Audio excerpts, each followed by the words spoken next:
So we turn now to two prominent voices from both political parties. First up, Ronna McDaniel. She is the chair of the Republican National Committee. I spoke with her just a short time ago and started by asking what the central message of the Republican Party is as voters go to the polls.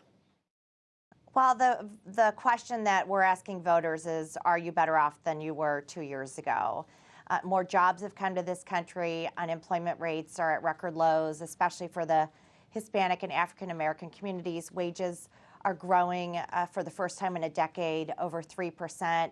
People's lives are better. So it's a real choice. Do you want to continue this path of economic prosperity, or do you want to go down the path of resist and obstruct that the Democrats are offering? And we have to build that contrast into voters' minds and have them make a choice. And we think they're going to pick the results and the record of the accomplishments of the Trump administration that is benefiting the American people. We are hearing the candidates talk about some of this, but we're also, Ronna McDaniel, hearing President Trump out on the trail talk a lot about immigration, about fending off what he describes as hordes of dangerous migrants heading into this country. This is a country of, what, 325 million people? Is this truly the critical issue the president makes it out to be, or is this more of a fear tactic, as some people describe it? Well, he's talked about a multitude of issues, and the president has run on his accomplishments, talking about the trade deals with the USMCA and the jobs and all the good economic numbers. But he has talked recently about immigration because of the current state of this caravan coming towards our country. And I do think it's a question that we need to take to the American people. Again, results versus resistance. We are a party right now that is solving problems. We have an issue with people coming to our border. Asylum claims are up 1,700% in the past 8 years. We don't want 12,000 kids coming unaccompanied like we have right now sitting at DHS, coming without their parents. Something's wrong with our immigration system. We need to fix it. And the president's saying, once again, I will tackle tough issues. And it's not a huge surprise that he's talking about immigration, because he talked about immigration and the economy in 2016, and he's ending 2018 talking about those same two issues. But talking about it in a way that invokes fear. And again, we're a very big country. This is a country of hundreds of millions of people. We're talking about a few thousand people, many of whom would end up applying for legal asylum. And so I think, isn't there a disconnect between how the president portrays this and the reality on the ground?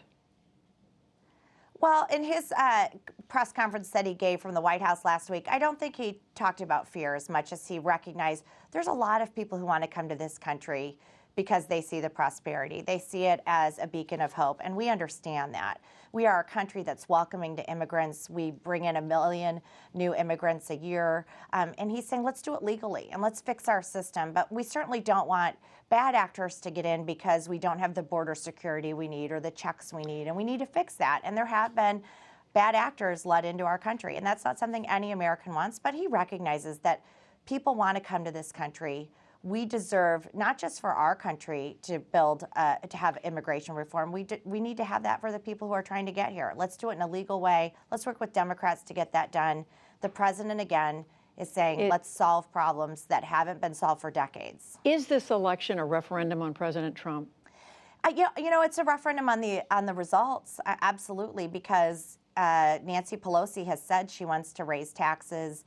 She wants to resist and obstruct, and I think that's concerning, and we're bringing that contrast to the voters. But we also know, Judy, and you know this, historically the party that holds the White House loses 30 seats in the House and 2 to 3 seats in the Senate. So the fact that we're competitive right now tonight is a good sign. We want to keep those majorities, and we want to keep the good things happening for the American people. But it's going to be a tough night in some ways because we know history is against us, and that's why the RNC's been on the ground for 2 years. We've raised record money. We've built the biggest voter turnout machine in history because we knew that the Democrats had that energy, and we had to match it with our infrastructure, and our energy is rising as well. So if the party, if you are to lose seats or lose control of the House of Representatives, whose fault will that be? I don't know if you can say it's anybody's fault. It's a lot of circumstances, and part of it's a historical trend. Part of it's 44 retirements in the House.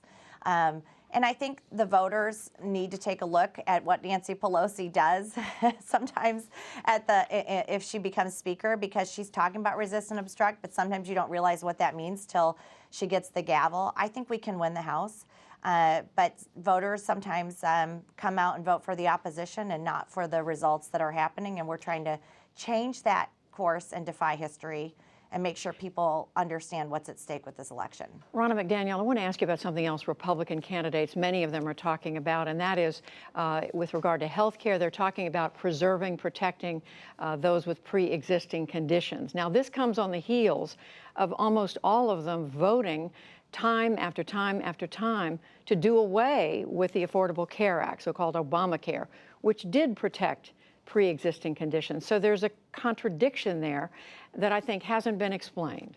There's not a contradiction because every Republican has said we wanted to repeal Obamacare and replace it with a health care plan that restores the doctor-patient relationship. We've been very clear about that and saying we want to keep pre-existing condition coverage in that replacement. So it's disingenuous for Democrats to say we want to repeal Obamacare and get rid of pre-existing condition coverage when every Republican, including the president, has said we don't want to take away pre-existing condition coverage. We want to replace it with something better that's more patient-centered and more cost-efficient for the American people. And that is a fact. You know, I have a pre-existing condition. I have asthma.